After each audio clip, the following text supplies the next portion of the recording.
This ain't working. Okay, there it's working. Okay, there's what I see. Although I didn't see his comment, Hidden said, go live. Well, I have no plan at all. So, what do you got? Bring something to the table here, okay? Huh? There's Coin Dragon. Look. Look, see? I got Copper Cowbell at the ready. But no, did you say, give me some cowbell? No. I'm like feeling really left out over here. I could use a hug. What the hell was that? Huh. There's Jared O. Okay, good to see you.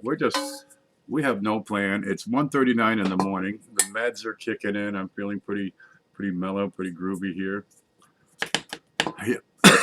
There we go. Hey, Ginger or Marianne? Let's get over here. There's that.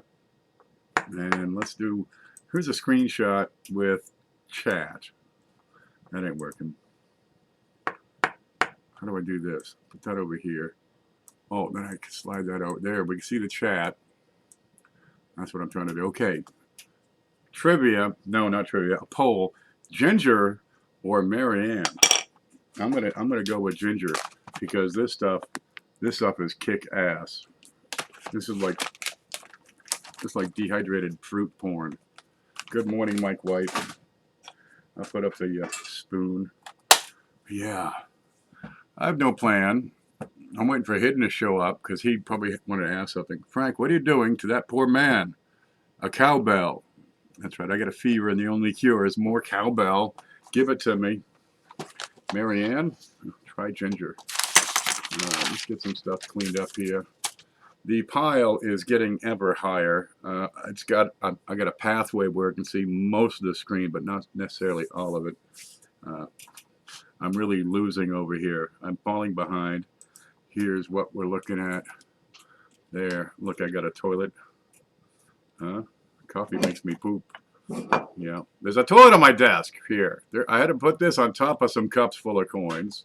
Over here, the height of the pile is halfway up to the screen. So I'm really having trouble getting to the screen now.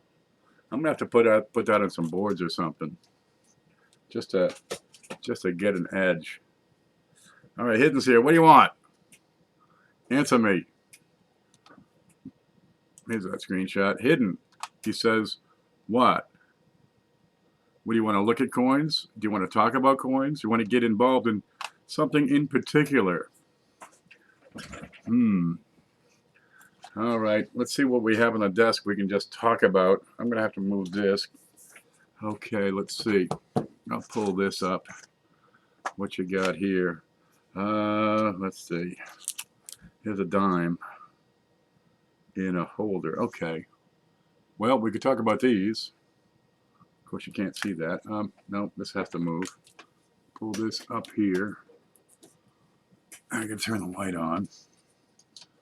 Let's see what we have here. Okay, let's go home. There's home. Okay, we'll get down a little lower. In case we encounter some bullshit, we're ready. Dude, we are ready. U.S. half cents. The best book out there on half cents is written by Cohen. Where the hell's that? There we go. Seriously, if you can get this book, that's a feat all by itself. And if you can get it and it doesn't smell like a musty old basement, really, that's the poop right there. Okay, The Little Half Sisters, second edition by Roger S. Cohen, Jr. That's American half cents. Okay. Hardcover. Looks like it was in a musty old place for a little while. Probably a box in a basement somewhere. I don't know if I have any half cents around here right now. Usually I got one or two. Okay, what do you got in the book? Let's get a look at the book. How are we going to do this? Okay. If you can get the darn thing, they'll probably run you anywhere from 10 to 40 bucks. Because they're tough to get nowadays. What's the printing? 1982 was the printing on that. So you're looking at a book that's darn near 40 years old. Okay, we got a preface written by Roger S. Cohen, of course. Let's do a book review. This is by far the best book on half cents I've run into. And primarily this covers the Drake Bust series. Okay, 1794 onward. You got a short history of collecting in here. How many pages are you here? I don't know, 150, 200? About 120 pages. 130 pages with so much information you can't imagine it. Let me catch up on the chat. Roger Cohen, I have that book. It is excellent. Feet. Good morning, Mr. Dave Carlisle's here. I have the Breen book. Breen's book is just a piece of work. Honestly, it's a pivotal piece. Okay, here we go into half cents. And you're going to get every darn half cent ever created in good quality. Here's a table of contents. That's on page 21. We got all this stuff in front of it, which doesn't say anything, but it starts at 1793, goes to the 1857, and then you get a chapter on other half cents. Okay, but what are we talking about? We're talking about every known obverse design coupled with every known reverse design. Now, mind you, back in 1793, this stuff was done by hand. You're talking coins with a screw press. You got a couple of guys, I think it was a father and a son, that worked for the mint and put out, I mean, just piles and piles of coins. And they used an old style screw press. So they got to grab, here, use the toilet paper. They grabbed this thing and physically twisted a screw down to squeeze a planchet. And they had to punch the darn planchets out. Just a grueling mess. But let's see, let's get up here for a bit. Let's see if I've got the early half cents in the collector checklist. Here we go. And we're going to go to screen. Here's screen. Now don't get out the way. Get out the way, you dummy. Shrink that down. No, that's the wrong button. One moment, please. We'll get a frig with it. I'm not ready. Okay, there, that's good. We'll get me out of the way. Let's look at this. And we can see this side and that side and everything in between. Okay, let's get over here. Because this stuff is so... This is probably the handiest thing I've got, is this checklist. Everything you need is right here at your fingertips. Braided half cents, Drake bust half cents, classic head, Drake bust. Okay, we'll go back to 1800. I don't have the early half cents, the flowing hairs. All right. But still, you're looking at, the early years, the mintage was pretty darn low. Okay, we'll go to USA Coin Book, and we'll get some quick information for sure. Liberty Cap. I call them the flowing hair. Some people call them the Liberty Cap. Some people call them the Kaiser half cents. There you go. You don't have a whole lot here. First year, this is a peach. She faces to the left. And the next year, they flipped her around and showed her a better side here. What do you like better? 1793 or 1794? Either way, they're all good. Okay, the whole idea with the cap, it's a Phrygia cap or a Phrygia cap. Because we're not a monarchy. We don't have a crown. We have a cap. It's the common man's cap. 1793, you got 35,334 coins produced. Not a whole lot. It got better in time. They added more people. They got a faster screw. They got a bigger guy. They were able to crank some out. But honestly, this is pretty few and far between. 139,000. What are you talking here? Let's see. 140, 70,000 cents. $700 in pennies. Is that right? Let's see. We got 139,690 times 0.005. $700 worth of change. They probably paid these guys like $700 to work there. It was a losing proposition early on, but we had to have our own currency. And, well, half cents worked best because, well, one, copper was cheap, and two, everybody was broke. So they started off with those. Let's see, 1793. If I go to that checklist, What else was made in 1793? This is where that timeline comes in. They started with half cents, cents. What? And over here, no dollar coins, no gold coins. That's it. First year they were in production, they made nothing bigger than a penny. The next year, they added on half dimes, half dollars, dollars. And the gold started in 1795 with a $5 and $10 gold. So your aristocrats had something to spend too. That was real nice. But they were still using plenty of British currency. You know, war's been over for 10 years. Well, let's see. When the war ended? 81? Okay, war's been over for 14 years. The Treaty of Paris was signed in, when the hell was the Treaty of Paris? I gotta look that up. Where's the keyboard? Treaty of Paris. That's what gave us our independence. It was when Britain recognized it. 1783.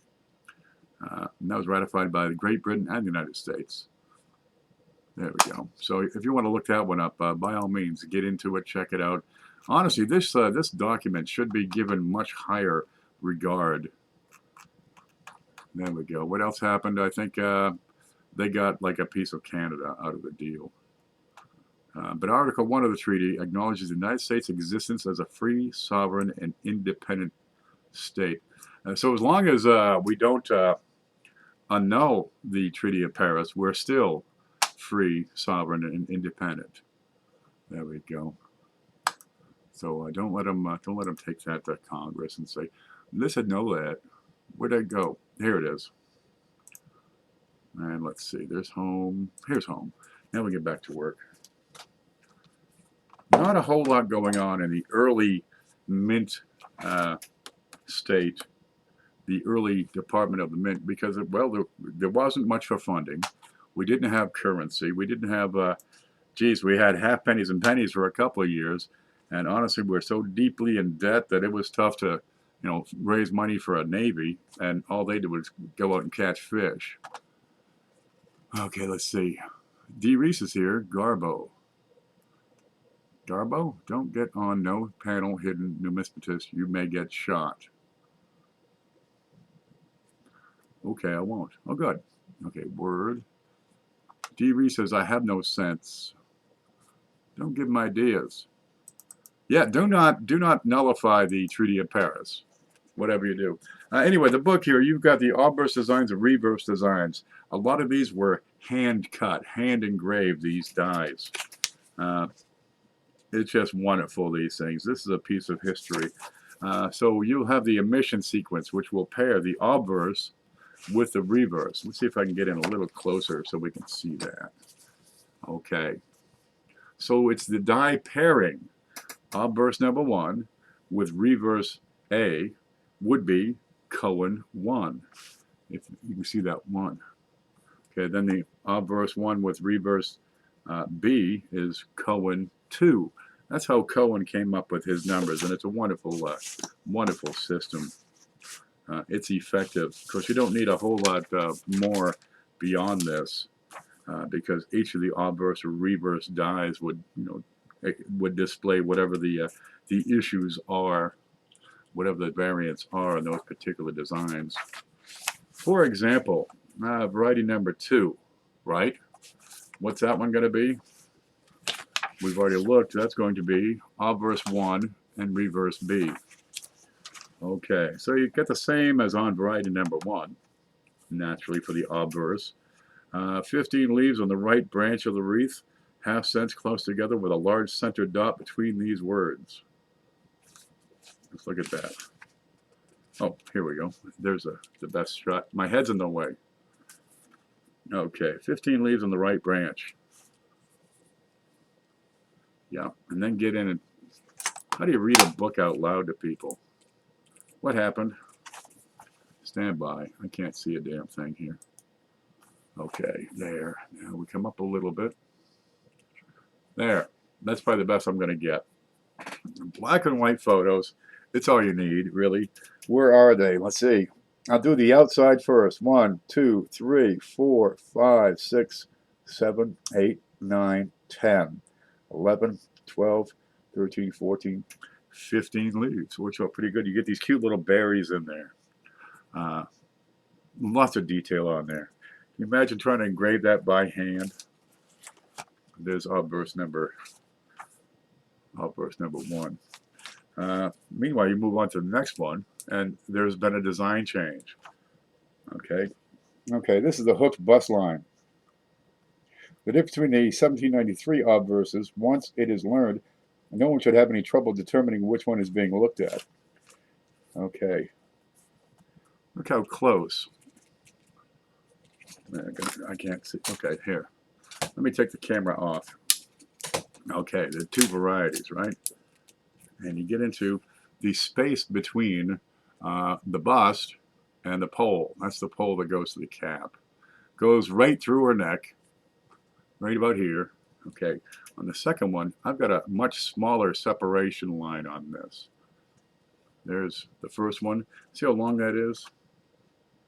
And compare that to this. It's a much shorter bit. So that'll tell you which obverse design is being used. It gets right into the details. If you've got edge lettering, and explain if you have large or small edge lettering. I do have a half cent around here somewhere. I got one of these, as far as we can tell, it's a 1794, but it's frigged up. The hook bus K-line. Bust. I've been talking to gibberish half the night. I'm ruined. Okay, so if you get these things, identifying it, that's going to be job number 1, is identifying which, stop shaking, there, identifying which obverse and which reverse you have. Once you have that, you simply go down the list and say, aha, it's number 3, Cohen 3. And each of the dates are like this. 1794, here you go. Yeah, that's the one I got. Looks just like that. We're working on it. Here you've got the large edge lettering. These are much more rare. You want to get that. That's a small edge. It's a small. I'll have to reread it, see which one's pretty rare, and compare. I believe I have the large edge lettering. Ta-da! You can't memorize this whole book without your head exploding. Stop staring, will ya? Okay. Read the whole darn thing. It's rather dry. It really is. But if you read just one section, you'll learn so darn much. You'll have how many coins were minted per quarter. 10,000 coins in the first quarter. Is that a lot? That's like 3,000 coins a month. That's about 100 coins per day. Those guys were working their asses off to put out 100 coins per day. We're talking, let's see, 100 half cents per day, 50 cents worth of coinage being produced in a day. That's the best we could do back then, man. Seriously, there was no mechanization, there was no automation, there was not hydraulics. We didn't have all that stuff. And they were cranking out as many as they possibly could, just working up a storm. What do you got here? A Talbot, Alum, and Lee token. I haven't read this particular section. I'll have to. Let's see what the hell this is. There. Let's see if we can get close enough to read that. Talbot, Alum, and Lee token. Let's get a boat on the back. Let's look at let's read it up. Near as I can tell, they just threw that in. Coinage for the calendar year is 25,600. These are apparently some of the lettered edge specimens which were delivered by the coiner on December 5, 1795 to the treasurer.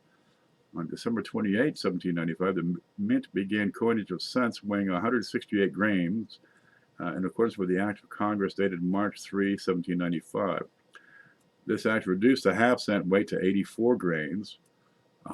See, that's the information we're looking for, so we can help to diagnose exactly what we have. And if you can measure your coins accurately, and then of course you have to account for heavy wear, you can pick out, is it an early product or produced later on. So if you can't read the date on some of these, that can give you a good heads up as to when it was made because of the weight change. Half cents must have full webbing to be to be genuine. If they don't have full webbing, yes, you're right. Do they have webbing? They were punched out, I'm going to say, back in the day, because the technology was much simpler. I'm going to say they were punched out of much smaller strips and may have been hand-produced planchets, starting with a given weight and then hammered into shape. These are 100% copper, by the way. Well, pretty much close to 100% copper. There are some variances, I'm sure, little bits getting blended into the mix. I'd have to check and do some reading on exactly how they produce the planchets. Some of these were just poured into a form, weighed, hammered, beat on. It's okay, that one's good. And they take off a bit and then press the darn thing. Knew I should have took a screenshot with those links earlier. Did you not have the links? If I put a link up, open it in another window, right, so you don't lose your place. Bookmark the damn thing. There we go. Bill J version 2 here at 2 o'clock in the morning. Okay, 1796. A quiet year. Only 2 obverse designs used that year. If you have a chance to get these early half cents, you can get some beaters, right? I mean, beat up for 50, 75, maybe $100. But honestly, they go quick. People like to have that first coin produced. So the 1793, the ones that are facing left, those go. You can't keep those on a shelf. You can't. Now you get into these, the Drape bust. I've had a few of these in my time. Yeah, these are just delightful. They're wonderful to look at. You have a classical, elegant design here. What do you got? The date on the bottom, Liberty at the top, and the chick in the middle. That's about as easy as it gets. On the back, United States of America, half cent, and a lot of times a fraction on the bottom. 1/200. Yeah, not a whole lot of features, just simple elegance. And when they're in great shape and you have all the detail, it is an exquisite looking piece. And the copper, mind you, if you're dealing with 100% copper, over time it just gets darker and darker and darker until it's almost black, these things. But you get a nice chocolatey color to them. They're exquisite. They're well worth $100. And the best part about these, they're always on sale, right? Let me go back and look at the, where's that, here's a screen. Here's that checklist. Okay, Drape bust half cents. How many have you got? There were 3.5 million produced. So, right? Let's see, 3, 4, 1, 6, 950 times 0.005. These are the draped bust. $17,000 worth of pennies. Really? For 2 million people? It was tough jump-starting an economy when you don't have money. Well, they did the best they could, but you've got about 9,000 or so pieces that are still surviving. That's it. Some of these are just downright scarce. I've had a couple of plain 4 with stems come across this desk. I'm really happy about that. They're a delight to see. Your most common, 1800, the 1804 plain with no stems, and the 1806 large 6 with stems. Those are your most common. Instead, you're looking at 1,000 or 2,000.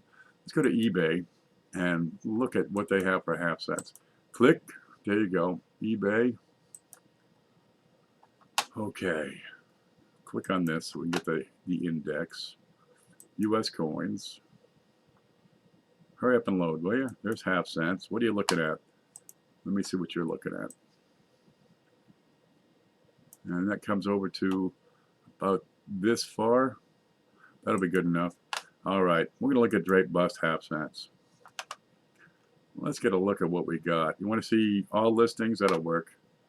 Okay, let's put them in some kind of order. All right, ending first. That's about the best we'll get. Okay, how many you got listed so far? Well, you got 1,683 different listings. That's it. For an estimated, where'd you go? 9,000 coins. So that's a pretty good chunk. You got almost 20% of all that exists on the market right now. All right, what you got? Okay, that's why some of them are the cap bust design. Let's open some of these up and see what the hell we're looking at. Estate find, ignore that word. Well worn, just worn down to nothing. Dude, all you got is a profile. My mother used to have these pictures in the living room on the wall. You know, it was us kids, just a silhouette. So that's an 1803. They're used. They were heavily used back in the day. There was no other currency. Okay, yeah, you got some Spanish stuff, you got shillings. We're trying to put a decimal currency, you know, into the colonies. Well, now the early nation. They're used to, you know, shilling currency. There you go. Well wore out. Now, we got to watch your edges. A lot of times your edges on these coins are going to be scraped up. They're going to be missing chunks. Let's see if we can find one with a chunk missing. Because in a lot of the parts of the U.S., well, the early United States, finding metal was a chore. And if you want to make a cup or a spoon or something, you had to get metal any way you could. So they'd scrape it off the coins. Here's a very good 8, 1902 over 1800, because they reused the die, recut the date. And in that kind of shape, you're looking at what? That's probably not too far from reality on that. Yeah, this is $100 for this piece. The United States of America is almost gone. She's well worn. You can count berries. You can maybe see the ear, but the rim, that's just worn down to a nub. $100. Let's look at some more. Here's a medium 5 with no stems. What the hell's this stems you're talking about, Ken? I'll show you that in a bit. Ooh, boy, that's got some great shape. Oh, wow, that's a honey.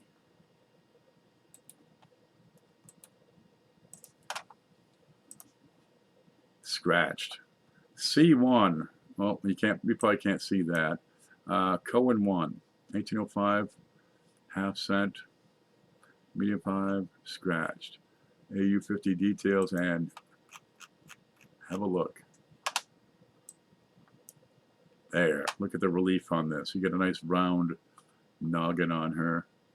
This is the scratch they're talking about. Pretty darn decent shape.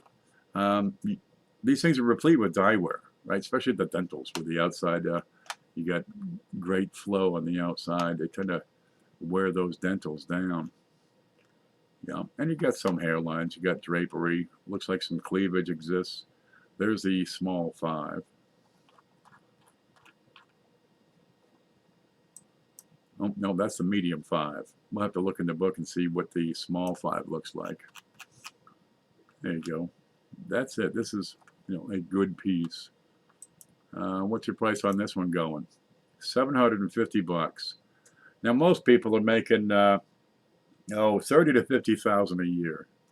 So that's the best part of a week's pay right there for most folks. And your back, plenty of detail there. That's a peach. That's a honey. Oh, I'm going to show you what the stems were. Okay, there are an 1806 with stems and an 1806 without stems. This would be a perfect example to show you. Here you go. The stems, you look at the reverse, right? These are pieces of, well, laurels. And there's your stems. You have these little bits sticking out above the ribbon, above the lower ribbon. Those are your stems. Without stems, well, I'm sure you can figure that out. This is probably not the best example, but it does not have those little bits right here. It does not have the stems on it. I mean, this doesn't have much on it. They could be on there and you wouldn't see it. They're so damn worn out. So that's them. Typically, if it's with stems, it's probably a better one. Especially the 1804s. There it is. And then you have the plain 4, which has a point at the top, and it does not have this crosslet. Can we get a better shot of that?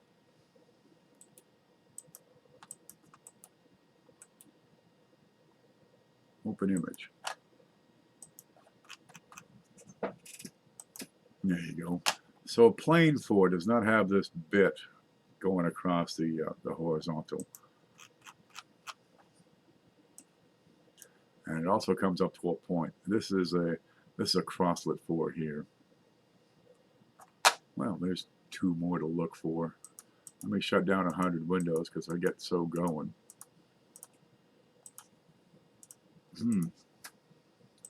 Click there. What you got?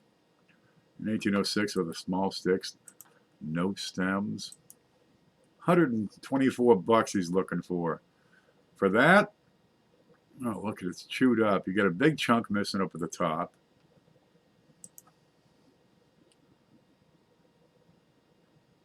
Well wore out. Man, they spent that 1,000 times back in 1,000 times a year. They'd spend that coin. Yeah, lots of certified examples. What happened to this one? 1805 half cent, a little corroded. A little corroded? What happened there? That got hit by something hard. See the shape on that? It's kind of distended. That's an impact mark. And let's look at the other side. We'll probably have, yeah, we got some detail missing over there. Yep, there's a chunk missing off of that up there at 1 o'clock. What's with this one? Oh, wow. That's a shot out piece. I still want 20 bucks. And if you can recognize the date, that looks like an 1805. Oh, God. Apparently that was the wet side. But if you can pick out the date and identify it, they're probably good for 20, 30 bucks anyway. Even the beaters, even that thing is just beat up. 1805, right? How many of those we got? Where'd it go? 1805, well, you'd be better off if you can tell if it's stems, no stems, large 5, medium 5. For the whole date, 1,025. 1,000. Let me get this right. You got 50,000 surviving 1909 SVDB, and the shitbaggers go for, 300 bucks. Here, you got 1,000 surviving specimens, and the shitbaggers go for 20 bucks, 30 bucks, maybe 40 bucks. Are you serious? These things they're being given away. Even these bottom dwellers, even the culls. Here's an 1804. Let's look at that. Can we see it? There it is. Now, this one's okay. I don't see a whole lot going on with it besides just a lot of wear, a little slash across her face. Some doodle on there. Look at the back. It's readable. Sharp. Got a little corrosion. But by God, there's plenty of good detail on there. You see how the dentals are just wore off of that die? That's kind of par for the course. They don't hold on forever on those hand-engraved dies. What's your price on that one? 85 bucks. Just about wore out. If you had 1,000 people and everybody grabbed one, you would dry up the supply so fast. What do you like? Yeah, there's 1,683. Some of them are cap die the later year. And if you picked up one a month, you would drive the price of those things through the roof. Just a little bit of extra demand. And what happened there? Oh, you poor dear. Oh, shucks darn. Why would they do that? There's 100 reasons. One, you want a piece of jewelry, something to hang around your neck. 2, you want to test out the drill bit. 3, you need a weight for your fishing line.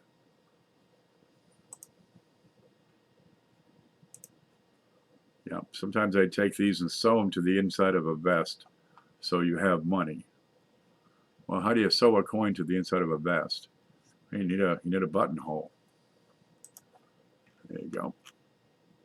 Oh, this one looks pretty. It's an 1804. Crosslet 4 with stems. Got a funny color and surface to it. He's saying AU.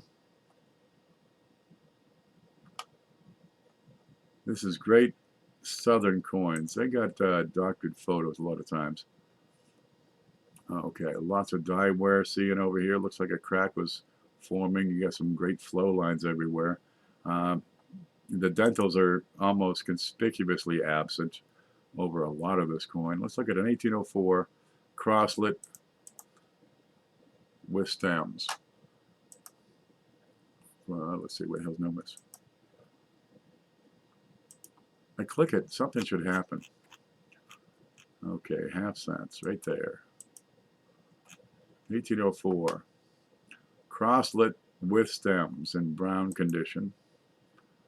Now in brown color. They're saying AU. Let's look at XF 360, AU 690. How much? Oh, that's not it. What's he looking on that one? That's not it. He's saying 500 bucks to make an offer. Now let's scrutinize this thing. AU? No. XF?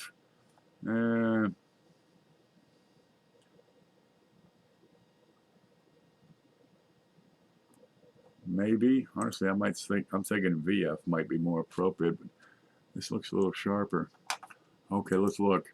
VF 240, XF 360.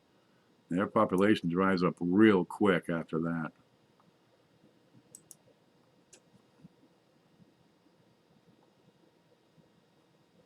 Yeah, I'd want to look at that. I think the hair is a little light for X. I think you might be overgraded some. What would you pay for that? 350, 400? I'd be happy with it. Let's look at some PCGS population figures. Here's PCGS. Where'd you go? Where'd you go? Great bust half cent. Let's look at 1804. And that was a Crosslet. Where'd we go? With stems. Crosslet 4 with stems. Plain. Where is it? Crosslet? No stems, no stems. There, that one. Crosslet 4 with stems. See the crosslet? That's right there. And you see the stems. Boy, that's a pretty peach. Look at those, huh? Okay, the dentals. Yeah, you get spots where the dentals are just worn down to nothing. Over here, there's nothing. They're wearing real thin. Okay. High end. There we go. Oh, wait, I meant to check this. They're saying 300 surviving specimens in all grades. And there's going to be like 4 in red brown. Let's see, I've got no numbers here. They're saying 0 in red brown. And in red, again, that'll be 0. 0. That's it. That's how many you got. A couple of hundred. Crosslet with stems. They say 300. Okay, crosslet with stems. And, well, actually, our numbers here are based on some other internet sources. But 300, that's it. How many in high grades? Well, there's one that was auctioned by NGC in MS66. PCGS has 3, 4, 5, 6, better than 64. 16, 64 and better. And they're going for good money. Okay, 36, 46, 52, 62, 69, 73. None here. 73 uncirculated grade. Not too many. The survivors have been in strange places. They have stories to tell. They were kept by aristocrats. They were found under a under a porch in a basement. They got into places where they were lost and found a long time later. A lot of them are just plain wore out. There we go. Where the hell's the, there it is. There's the chat so I can find you. Here, I'll let you look at, yeah, you can look at that for a bit. Claydragon1966 at gmail.com.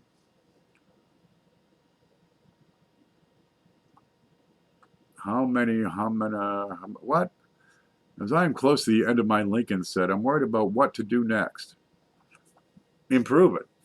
Which way you want to go? You want to take your Lincoln set and go up? You can always upgrade. You can take your Lincoln set and go wider.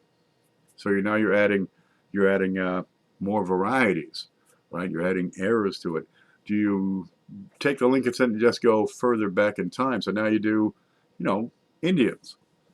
Do you take your Lincoln set and go up a denomination? So now you're doing nickels from, you know, 1909 to date, because that's going to give you some Liberty nickels. It's going to give you Buffalo nickels. It's going to give you Jeffersons. You know, which way you want to go. Whatever you do, don't stop. Don't get stagnant and say, okay, I'm done, because you're not. You can always get a better coin, a higher quality, higher grade coin.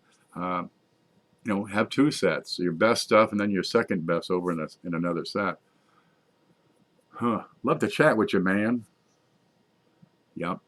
Really, let the Lincoln set, if you can complete a set, that's going to be a major accomplishment. Not a whole lot of people have completed a set of Lincolns. You got a couple of million collectors. Read up to, where are you?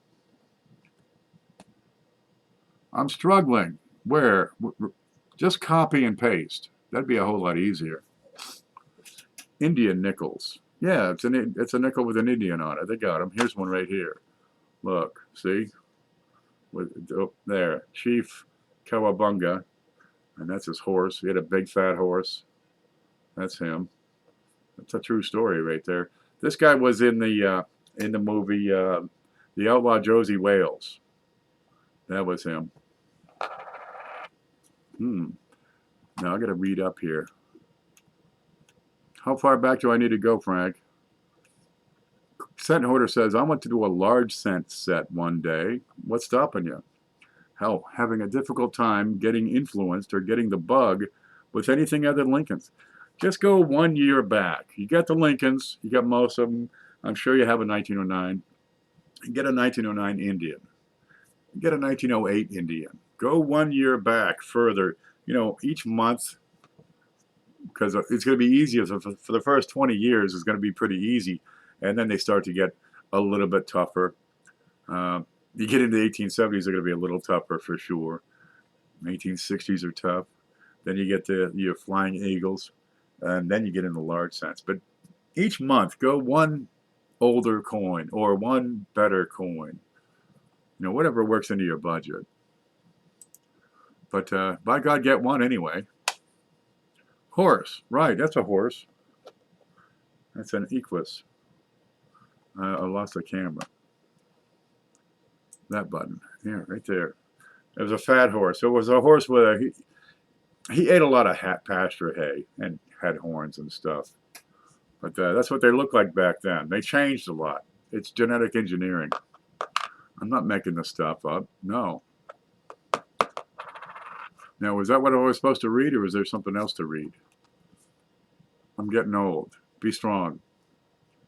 No stems, no seeds. That's what we need. We don't need the seeds. Get rid of the seed. Man, seeds and stems, it's tough. It's okay on pennies. It's when you have them in the dimes or nickels. That's tough. Okay. It'll come to you in time. Yeah. I was a dummy one time. Many a time and passed a AU1. Okay, I'm having trouble with the spelling. Okay. But how far do you want to take it? You don't have to stop at Lincoln's. If you do want to just do Lincoln's, there's nothing wrong with that. You know, you can always get a better one. Always. Until you get, you know, all the finest of everything. And that's going to be a challenge for sure anyway. But go for all red.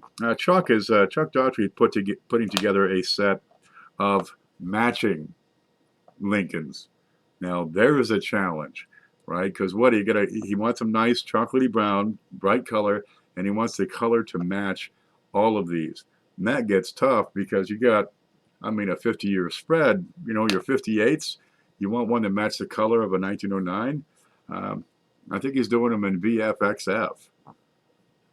You know, it's only a couple $1,000 for something like that. But some of those dates are going to be really hard to get the right color. Absolutely, keep upgrading. There's no end to it.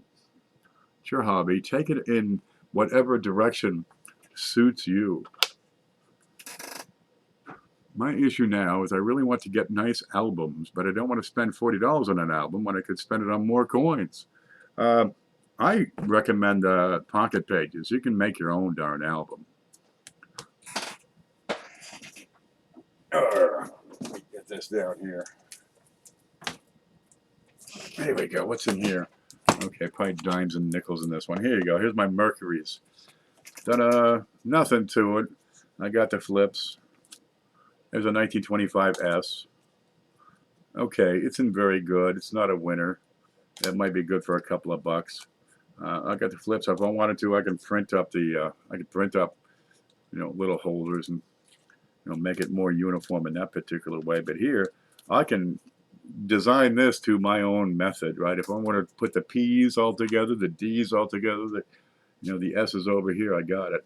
And there's some spaces that can be filled. 1917S, and then it goes to 1919. And that's in good.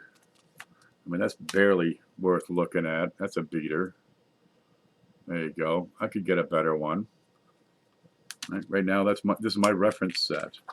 I could improve this for the rest of my life and never run out of things to do. Here's a nice 1934. I think that's the one I've been looking for weeks. If that would focus, that'd be great. Okay, there's a decent AU. And these are handy because, you know, you just need a few pages and you get started. You get the binder up at the supermarket up at Walmart for, you know, what, $2.99, right? Okay, you have to move. I'm not going to open my coffee cup. That's what I'm doing now, but my Ike book is drooping. Ikes are heavy, man. What do? Well, you can always get the boxes and put your collection in boxes. Ta-da! There you go. That's just as good. There you go. Look, you get the flips, you put your pennies in the box. You know, it ain't gonna droop. Any method will work for you. You need a presentation piece to show off. This will still work. You can take the darn things out and say, look what I got. You suck. You don't have one this nice. That's what I like to do with my stuff. Collect what you think is cool. All right. After the Mercs, I go right to the dimes. Yeah, we got some Rosies in here. Here's a 54S. Real shiner. Okay. They get better. But there's a lot of holes in here, man. I don't have every dime. Nobody collects dimes.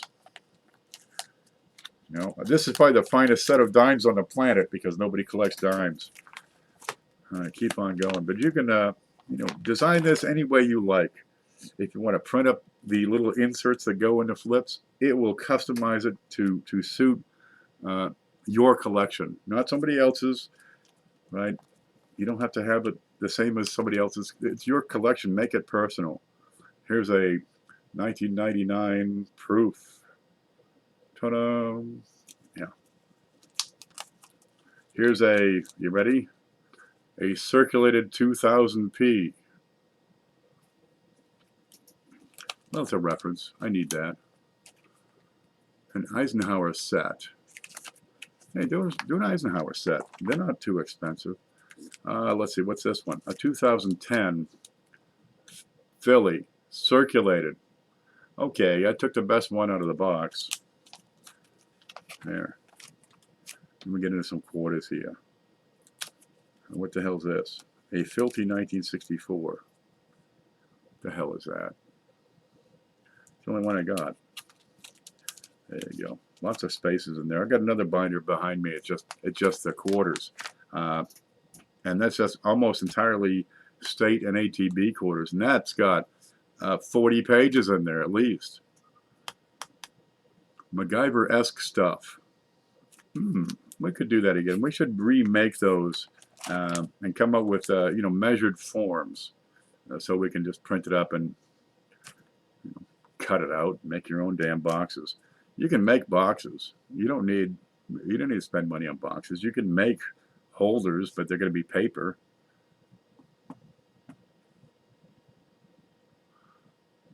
Art of the Penny is there. Good to see you. And Benjamin Marler. I'm doing a Lincoln 09 to present uncirculated set. There you go. I like to do all red. I like my pennies to be red and spotless and sharp. Okay, what's in here? I took some stuff out, but look, I got all these damn things. What do you do with them? Okay, I got most of these Sacagaweas and presidentials in proof. I don't know. I had to put them somewhere. I put them in the book. There's another book here where it continues. But if you want, one folder for one particular design, no problem. You get all your Ikes. Yeah, they're going to get heavy. They're going to droop. I think that's where that one goes. I got a Peace dollar and a Morgan dollar here. So I have one for myself. Yeah, that's it. I only keep one around. Because I'm going to make sure it's a freaking shiner. And that one has a big crack at the top. Let's look at that. Right behind her head, she got this massive crack. Let's zoom out a little. Where are you? There it is. That's actually raised up. Die crack. You can see it goes from trust into the lower hair, gets big, goes through her chick bun. Then there's another one that takes over, goes up here to the R. And let's see if there's more. I'm sure there's more to it. There it is. Picks up again over here. More cracks. Is that a VAM? Probably. Is it recorded? I don't know. I'd have to look it up. And it starts back down here at the neck. So I get a little space where there's no crack in between. Yeah. So I'll keep that one. Now, what do you want to do with your collection? What do you want it to evolve into? Because it's going to evolve. What you collect right now is probably going to be different from what you're collecting in 5 years or 10 years or 20 years from now. Right? Maybe you got sick of dimes. Maybe you got a newfound interest in Morgan dollars. Okay, a lot of times what you set up as your framework for containing your collection, a lot of times you'll try to continue that in the next set. But like you meet with those Ikes, they get darn heavy. Dimes in a folder is no problem at all. They're lightweight. It's not a problem. You fill this with 20 Ikes on a page, that thing wants to jump out. Well, what do? Go to an Ike in every other pocket? If that works, you may need to change the way you do your collection from time to time. Oh, what's that? Let's get this out. What? I screwed up here. Wait a minute. What's this? Close other apps. Okay, let's see. That part works. This part works. Yep, there's the chat. Okay, good. One size fits all is not necessarily the best answer for every collection. What do you want to do with your collection? If you have just circulated pennies and they only go back to the 40s, do you need to spend $100 on albums and hard case flips? Probably not. But some people like to. Well, look, whatever floats your boat is okay with me, man. Great casino finds this week. Got a 36 Buffalo, a 40 Jefferson with steps, and a W. Very good.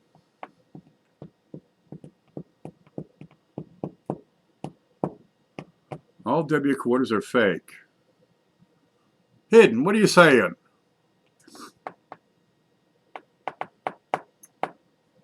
No, it was intentional. What? You're going to get timed out. Are you taking your medication? All right, do we need to up the dosage on that? All right. Look, it's 2:30. He didn't want me to go live so he could dispel such nonsense. Maybe I'll just go to bed. I'm thinking about it. Yeah. Ken, what's the best way to store Lincolns? What's the best way for me to store Lincolns? Or the best way for you to store Lincolns? I like to store them, depending on what they are, I like to store them in plastic flips, right? In non-PVC, the stiff ones, right? They're going to stand up. They're not going to fall over. So I've got archival safe flips. That's what I like to do.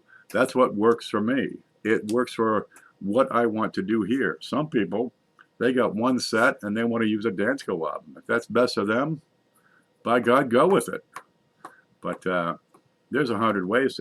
If you got some really nice ones, maybe an acrylic holder is the way to go. What's most suitable for your needs? That's what I say. I've got my set, my reference set in a binder. And I keep it just out of reach. I mean, just my fingertips can touch it. All right. Okay, here, reference set. What's best? Best is a binder where you can print up a paper and put. Is that the best? It's the coin, not the holder, that's important, right? There we go. I can take the damn thing out. I can take the coin out. Still in a flip. Then if I want to, I can take the coin out of the flip. I can't take the coin out of here, right, and take a good photo. Now I can, but it's gonna, I can take a photo as is, but I'm trying to photograph it through plastic. Here, I can take that coin out of its glary holder and take a great shot of that coin. That's what's the best for me right now. So you got to make your own decision as far as what's best for you. Because by definition, what's best for anybody is what's best. So what works for you? What are you trying to do with your collection?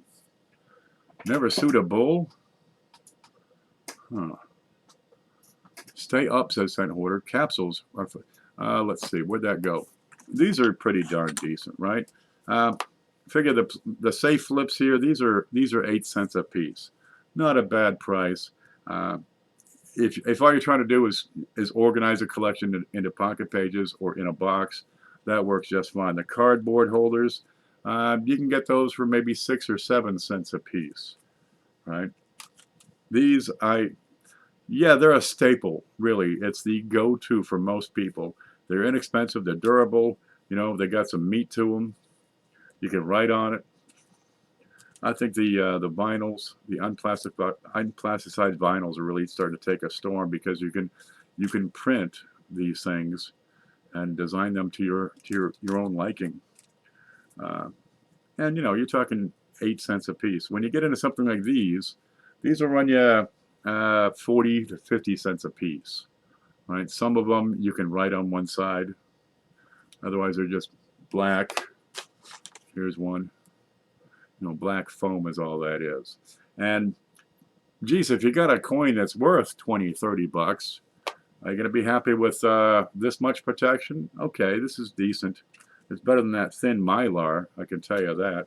But if you got a more valuable coin, maybe you should step up to a more durable holder that's offering more protection. That's up to you. But then you gotta, you're not gonna fit this in your pocket pages. What are you gonna do? Do you move them all over to a box? Okay, do you just keep the really nice ones in a box, in the acrylic holders? What are we looking for? You want to have a uniform holder, some sort of organization method, and you got to be able to find the darn things easily. You were looking for a one-size-fits-all answer to a collection where everything's different. Is that right? Is that how it's working? Did you like your design?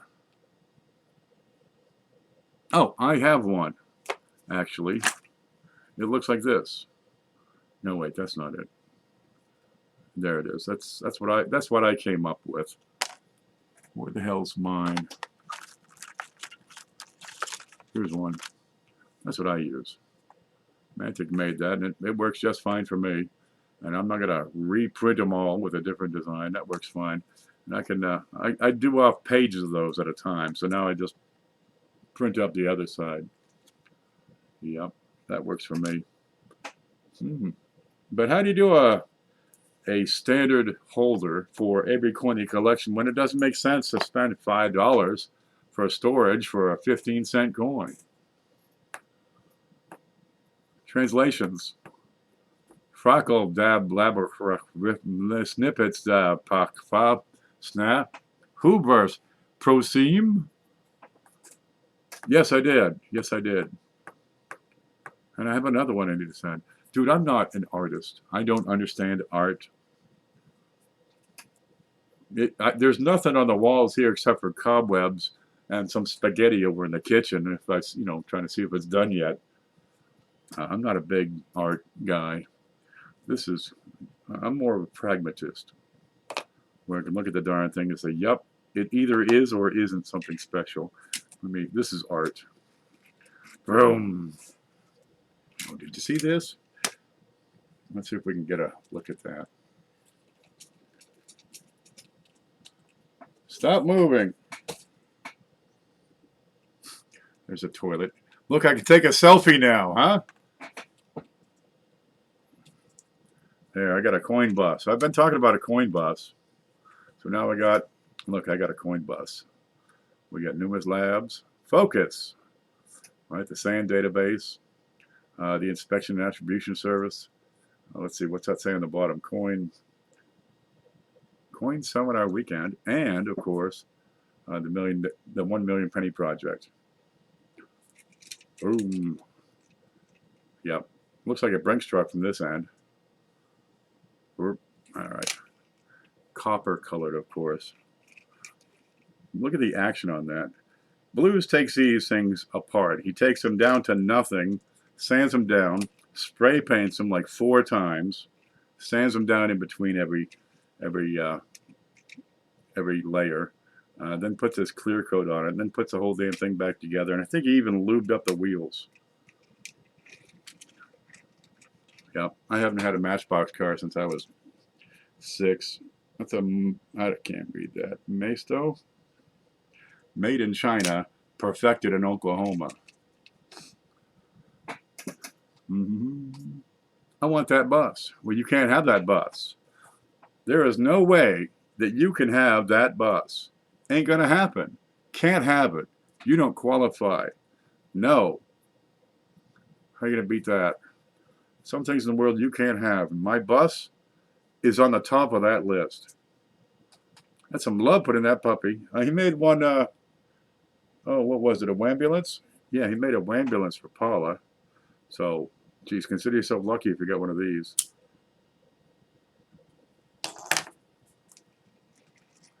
Oops. It also tells you if you're, it's also effective for a surface level tester. You going tonight? You calling it good? It's Christmas. Tomorrow is Christmas. Try that one out. We get up in the morning tomorrow. Well, not in 4 hours. 24 hours. It's Christmas. Trade you my Dansko half-cent album. Are there half-cents in it? Because, this has a price. I'll be realistic. What kind of half-cents are in that album? Amy here? Amy, where have you been? Man, it's like 2 o'clock in the morning. Yeah. Amy's in Texas now where there is no snow, but she keeps putting up photos of, these snowbanks that are 18 feet high. Somebody's got to go to work in 20 minutes. God, I don't miss the North Country, not one bit. You got an entire armored truck. There it is. This is look at that. We've got the company. Numis Labs is actually a limited liability corporation in the state of Florida. No fooling. It exists. It is a paper entity. And another month, we're going to have to fill out tax forms, which is, we didn't make nothing, so you get nothing, fuck you, and send that to the state. What's this? Here's a Big Show package. Oh, that's from Bill J. There it is. I picked up a Zamboni Hot Wheels at a hockey game. No shit. Yeah, my dream has always been to drive a Zamboni naked at a hockey game. So the puppy woke you up, and CJ kept you up. Be strong. And Hector's found his way in. I miss playing in the snow, but not shoveling, not the cold, and not the driving in it.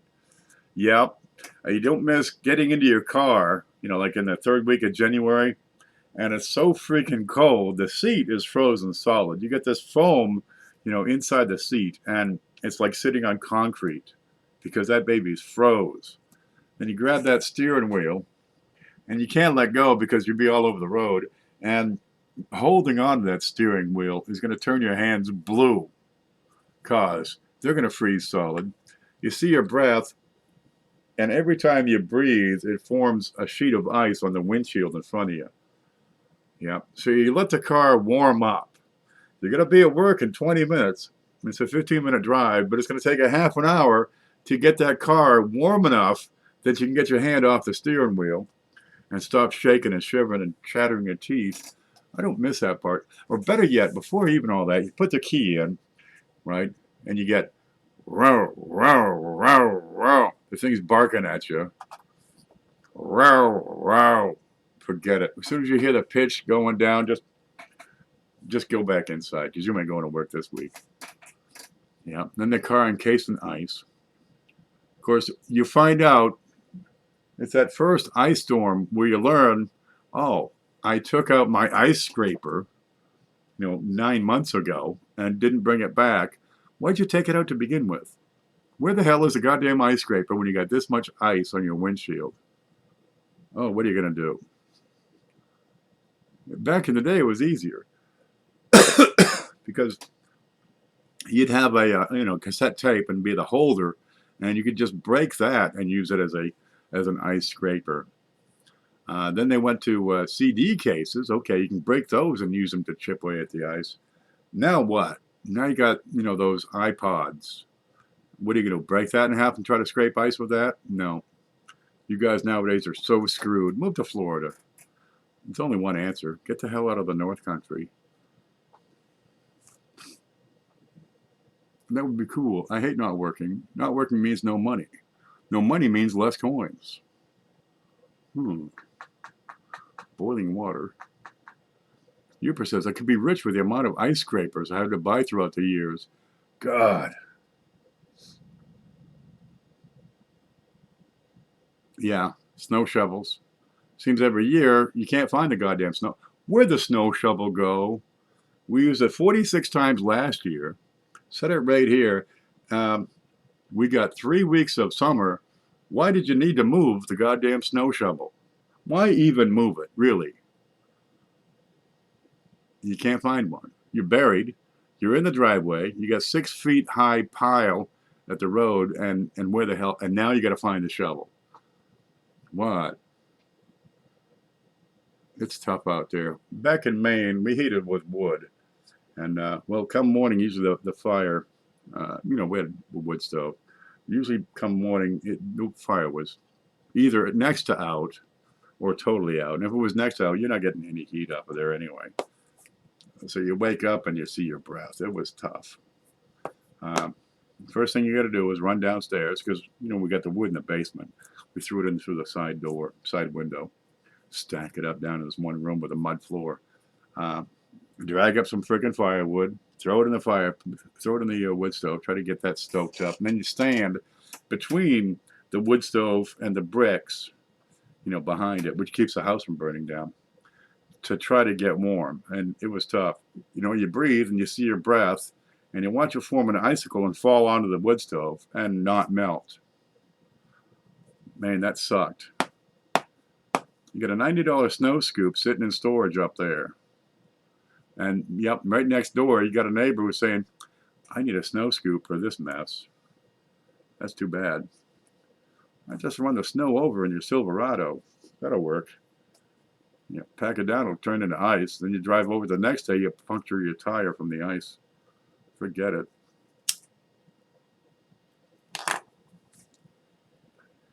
Jeez, it got down to 32 once so far this year. We had a frost about a week and a half ago. Yep, I'm in here. I'm nice and toasty. Tomorrow, I have the door wide open because it'll be 79 degrees. What is the weather going to be like this week? Let's see. Here's the weather. Oh, you're going to hate this. Here's a 10-day forecast. Come on. Click.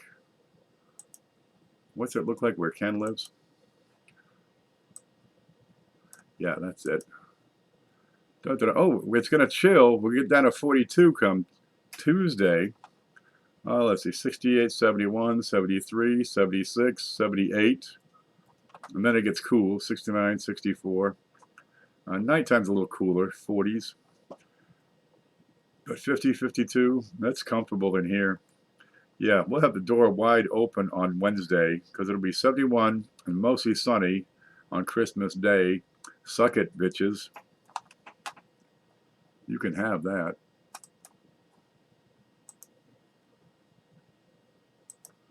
Yeah, 79 this week. And you're paying what, $2,000-3,000 a year to keep your ass warm for 4 months? It's cold here, 40s. Now, that's a cold night here. And I'm inside that. No, just, you can have that. Just a crack. So I'm down to needing only 2 denominations to have a complete U.S. coordinates typeset. Are they gold? What are you needing? And look who shows up. Jeff Schumacher. Where's your cowboy hat? That's my favorite picture. We're just carrying on. Hidden said you got to go live, and then he abandoned us. 70s all week or lows in the 50s. Welcome to the South. You can't hate that, man. You get in the car, it's going to start because it ain't frozen solid. You haven't frozen the electrolytes in the battery.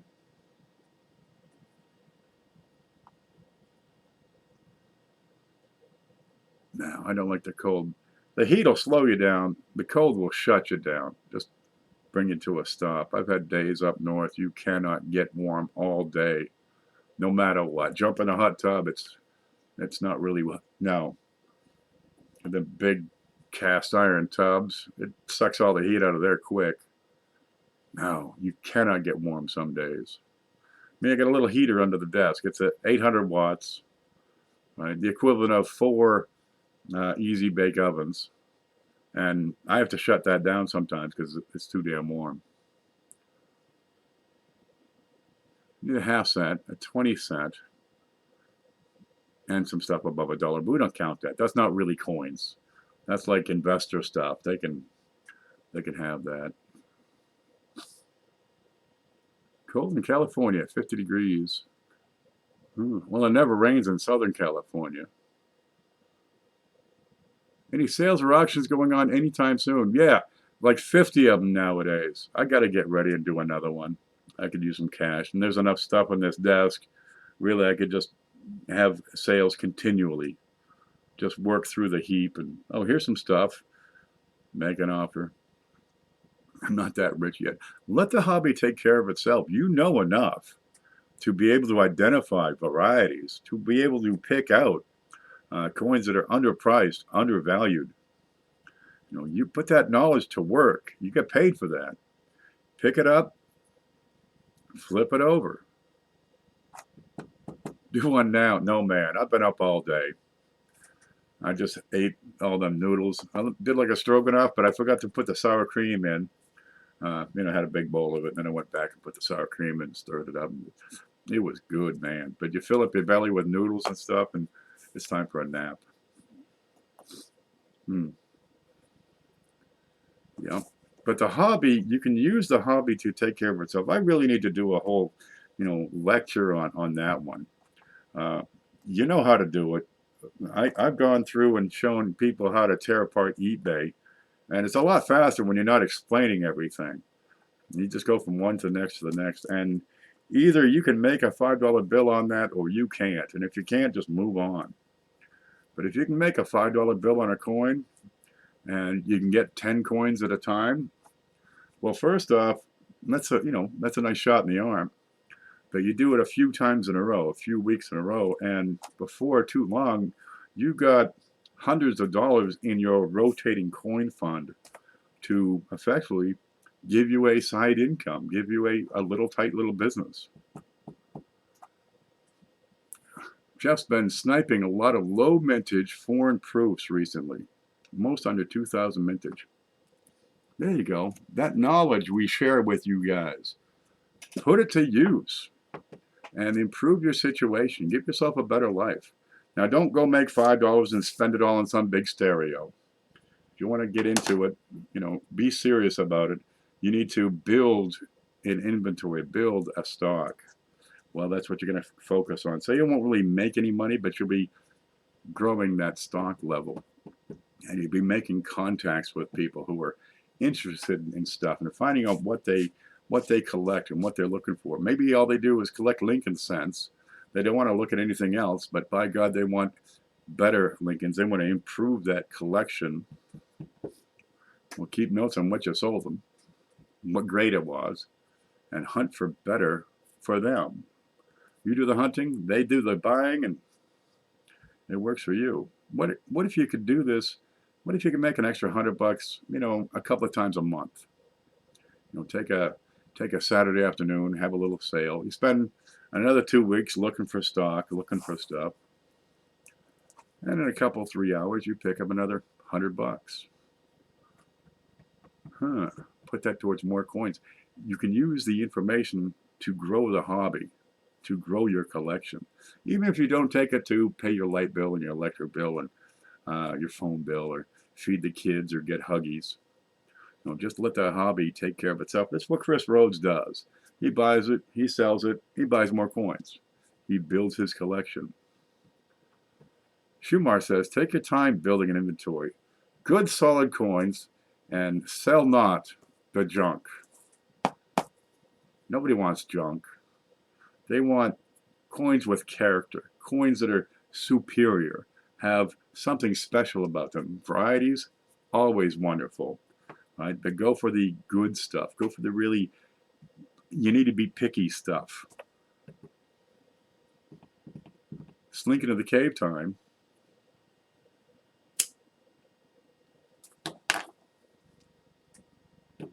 Just got some Canadian specimen sets and find the capsules were busted open and the coins were handled. Oh, were replaced with proof likes. No. Sometimes the best thing you can do to get your money back is, or to get a return on your investment, is send it back to the buyer, the seller. I have a hard time selling. Well, not everybody. It's not made for everybody. And there's different ways to do it, though. Maybe it's just putting together a good collection for a better price. Yep. That's crooked, though. There is a lack of integrity on some sellers where they will break open those specimen sets. Right? They'll break them things open and take that coin out. The silver 76 Ikes, same darn thing. You got to watch out for those. Sometimes those have been broken apart and a clad proof inserted. Got a fingerprint on it. Oh, Christ. Send them babies back. Or better yet, just reported for mail fraud. Just shut them to hell down. Got about 25,000 bulk weeks. Like to sell. Wife's tired of seeing it. It's not how many coins you have. A lot of the early collectors, a lot of the new at collecting, they want to get, as a big deal when you look down and you say, I got 14 wheat pennies. Then you go through some more stuff and you got 26 wheat pennies. Well, you keep that up for a while, you got 137 wheat pennies, and now it's starting to fill your cup. What do you do with that? Now you got to spend money on holders and shit. Empyrean bought a 68 proof set, and guess what? They took out the fucking $50. Those fucking assholes. Send it back. We got the camera equipment, right? It doesn't hurt to open your packages on camera. You'll get into it if if you're buying and selling a lot of coins and you've got a lot of stuff moving. It sure is handy to just, I got the stuff right here. I just turn the camera over, open the damn, press the record button, open the box, right? I don't have to worry about setting this thing up. It's already there. And if it's okay, then I just delete the video.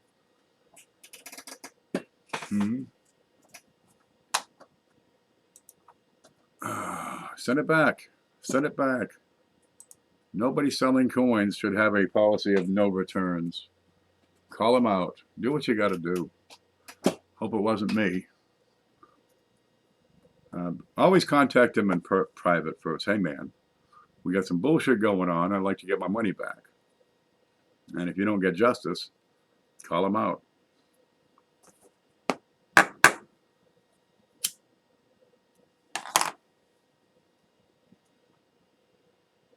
You can't punch them in the face.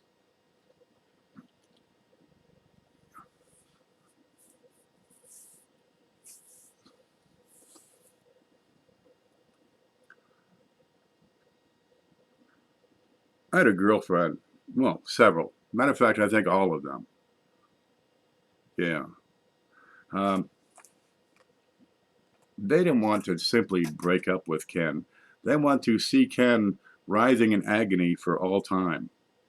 I mean, pretty much if I could live forever and suffer the entire time, that would make them happy. I don't know why, because usually I talk to them sometimes. Punching him in the face really isn't the answer. Look, you got one objective. I want my money back. I got, a bad deal. I want my money back. And then move on. Because if you spend the time going after him, chasing him, hounding him, punching him in the face, then there's the jail, the litigation. Oh, it ain't worth the trouble. Get your money back and call it good.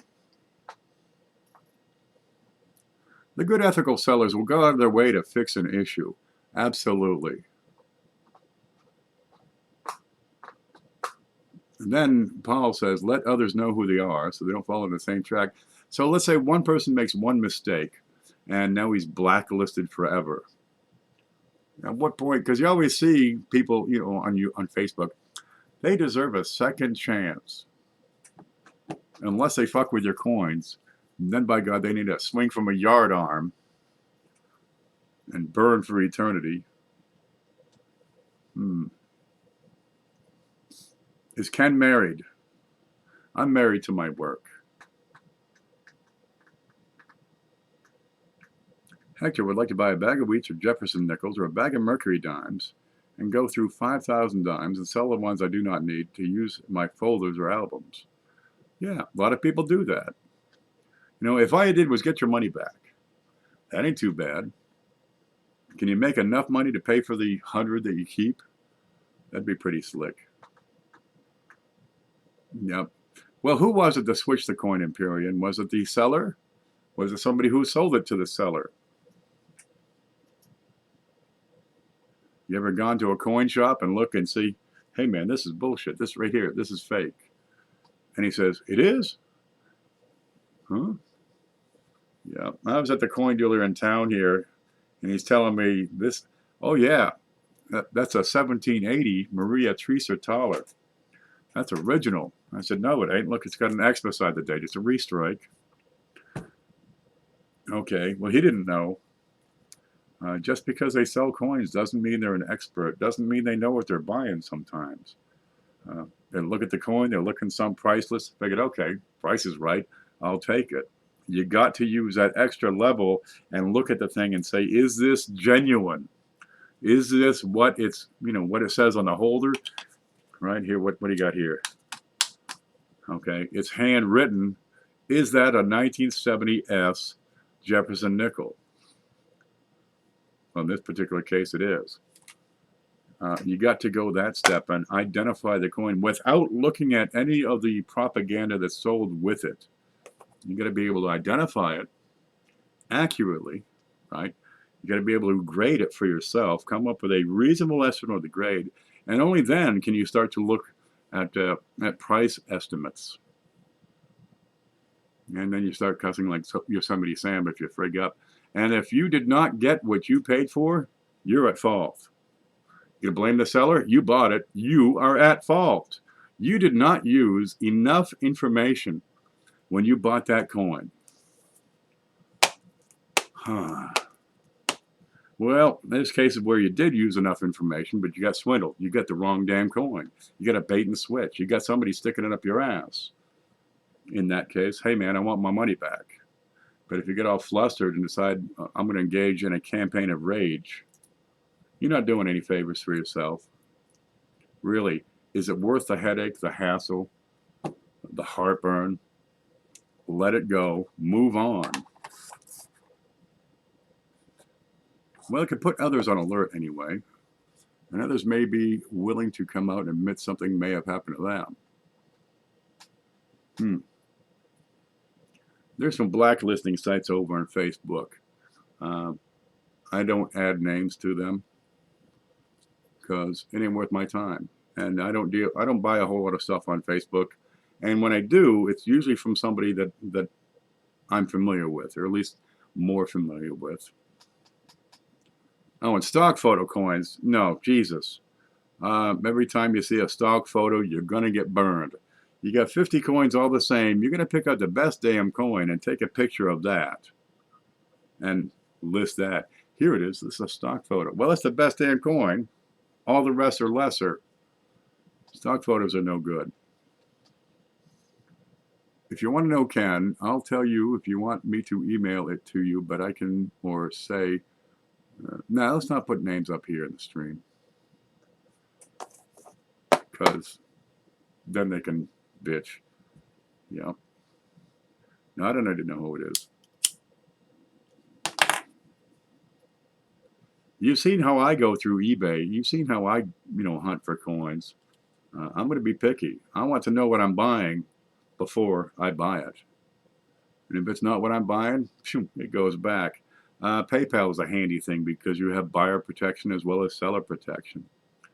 And if I say that I did not get what I purchased, first off, I've got a case. But if I return what I purchased and can show evidence of it, because look, here it is on the goddamn camera when I open up the package, then that's going to support my case. Chances are I'm probably going to get my money back. And if that's good enough, well, so be it. I don't lose money, but here's money sitting doing nothing for me for a couple of weeks.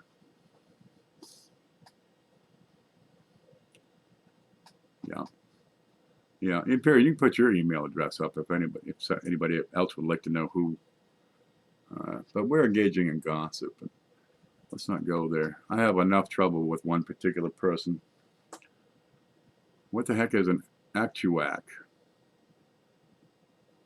Beats me. I think it's related to the emu. But I'm not sure if it's the European or the African emu. It depends on how they carry coconuts, I suppose.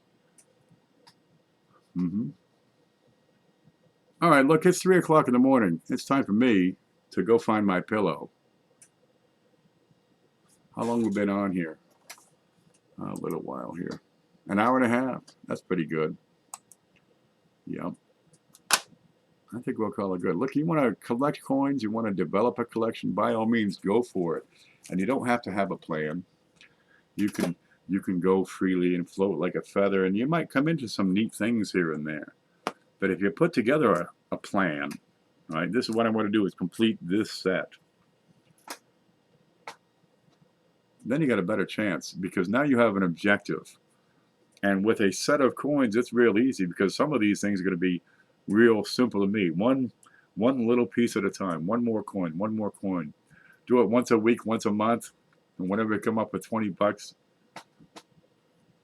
and it's steps, and you make enough steps and you get the whole darn job done.